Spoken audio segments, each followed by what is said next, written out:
ماہ رمضان المبارک میں مسلمانوں کی ایک اچھی عادت یہ ہے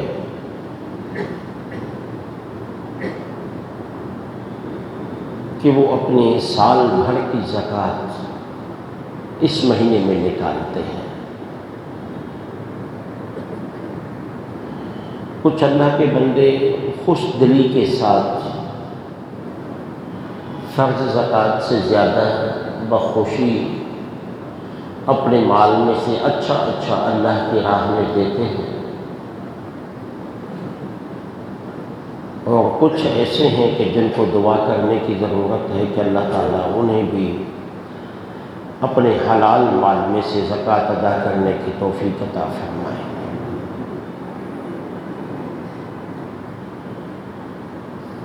اپنے مال کو پاکیزہ بنانے کے لیے جو پہلے ہی پاکیزہ ہے کہ محنت سے مزدوری سے بندہ اپنے سفر گزر کے لیے جو چند پیسے جمع کر کے رکھتا ہے، ان میں سے خاص کوئی تھوڑا سا حصہ اللہ تعالیٰ کی رضا کے لیے اپنے ہی قریبی رشتہ داروں کو دینے کا نام زکوٰۃ ہے۔ زکوٰۃ کے لفظ کی معنی ہی ہے پاکیزگی۔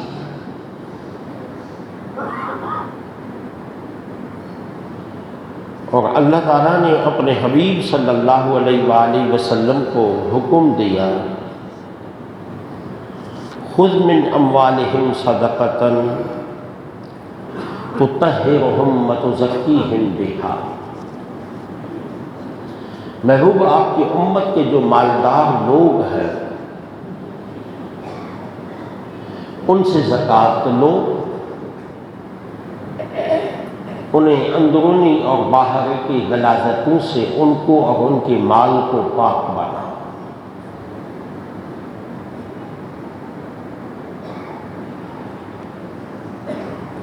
اور آقا کریم صلی اللہ علیہ وآلہ وسلم نے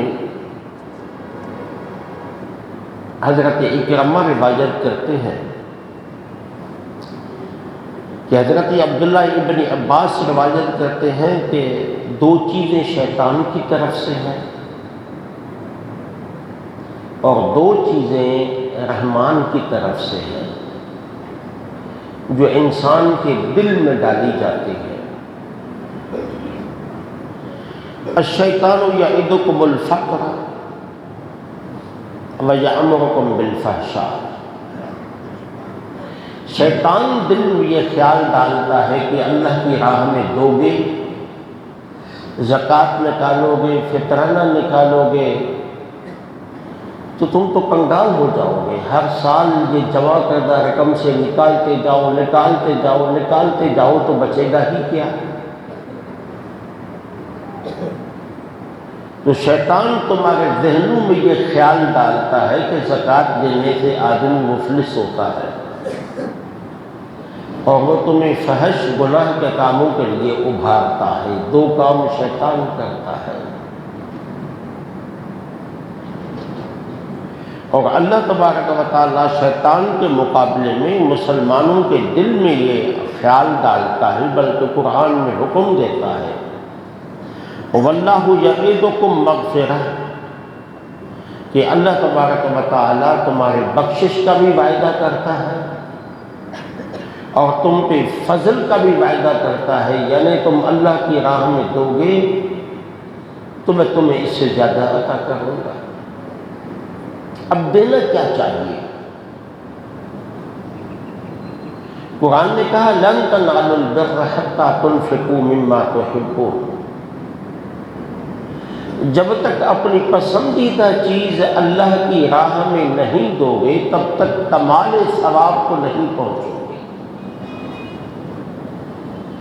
مکمل اور اعلیٰ ثواب تب ملے گا جب اللہ کی راہ میں کوئی پسندیدہ چیز دو۔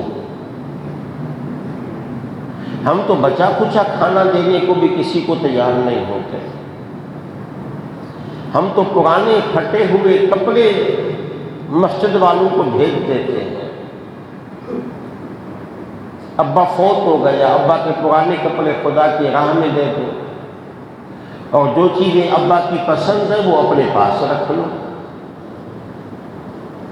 اگر ابا کے کپڑوں سے خوف آتا ہے تو ابا کے لیپ ٹاپ اور موبائل سے بھی تو خوف آنا چاہیے۔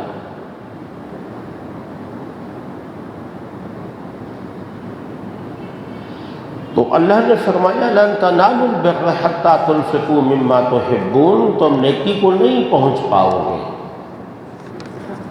جب تک تم اللہ کی راہ میں وہ نہ دو گے جسے تم محبت کرتے ہو، پسند کرتے ہو۔ حضرت ابو درداء کہتے ہیں کہ جب سورج طلوع ہوتا ہے تو سورج کے دائیں اور بائیں دو فرشتے ندا دیتے ہیں، آواز کر دیتے ہیں۔ انسانوں اور جنوں کے علاوہ اس آواز کو ساری مخلوق سن لیتی ہے۔ یہ روزانہ کا آواز کیا ہے؟ فرشتے کہتے ہیں اے لوگوں اپنے رب کی طرف دوڑو، اور اللہ تبارک و تعالیٰ تمہیں تھوڑا مال دے دے جو تمہارے لیے کافی ہو جائے، وہ اس مال سے کئی گنا زیادہ بہتر ہے جو تمہیں غفلت میں ڈال دے۔ اس لیے میں عموماً کہتا ہوں کہ ہمیں اللہ سے زیادہ نہیں، تھوڑا ہی مولا دے دے لیکن اس میں برکت ہو۔ ہم نے دیکھا ہے کہ بعض لوگوں کی آمدن کم ہوتی ہے لیکن وہ رزق حلال ہوتا ہے، اس میں برکت ہوتی ہے۔ بعض لوگوں کی آمدن تنخواہیں لاکھوں میں ہوتی ہے لیکن جیسے ہی دن گزرتے جاتے ہیں وہ ہاتھ پھیلانے پہ، مانگنے پہ، ادھار لینے پہ مجبور ہو جاتے ہیں۔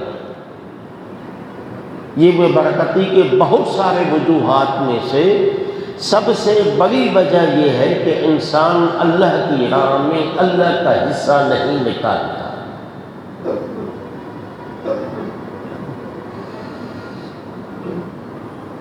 اور فرشتے اللہ کے حضور عرض کرتے ہیں کہ اے اللہ آج کے دن میں جو تیری راہ میں زیادہ دے ان کو بھی تو زیادہ اپنی شان کے مطابق عطا کر،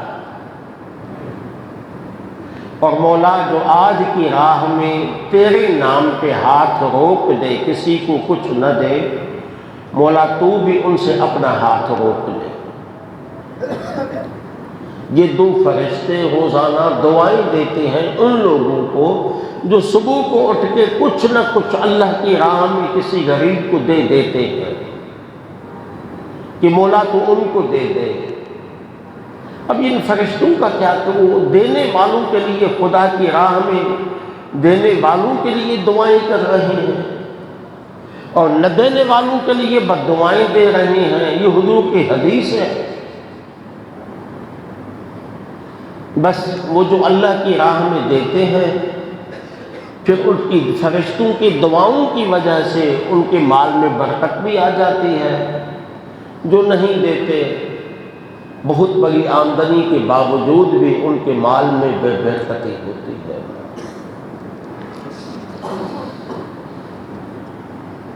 حضرت عائشہ صدیقہ رضی اللہ تعالی عنہ کہتی ہیں کہ انسان دو قسم کا ہوتا ہے، ایک اللہ کی راہ میں دینے والا جسے سخی کہا جاتا ہے، اور ایک اللہ کی راہ میں نہ دینے والا جسے بخیل کہا جاتا ہے۔ عائشہ کہتی ہے میں رسول اللہ نے مجھے بتایا تھا کہ جو ایک درخت ہے جسے سخا کا درخت کہتے ہیں، ان کی جڑیں جنت میں ہیں، ان کی شاخیں دنیا میں ہیں، اور ایک بخل کا درخت ہے جن کی جڑیں دوزخ میں ہیں اور جن کی شاخیں دنیا میں ہیں۔ فرمایا جو اللہ کی راہ میں دیتا ہے وہ اپنا ہاتھ جنت کی اس شاخ ٹخنی تک پہنچا دیتا ہے خدا کی راہ میں دے کر، پھر آگے درخت اٹھا کے اسے جنت میں ڈال دیتا ہے۔ اور وہ جو بخل کا درخت ہے، اللہ کی راہ میں نہ دینے کا درخت ہے، ان کی جڑیں دوزخ میں ہے۔ جب بندہ اللہ کی راہ میں نہیں دیتا تو پھر وہ درخت میں اپنا صرف ہاتھ ڈال دیتا ہے، آگے وہ بخل میں اتنا مضبوط ہو جاتا ہے کہ وہ جہنم میں چلا جاتا ہے۔ اس لیے حکم ہوا کہ راہ خدا میں کچھ نہ کچھ دو۔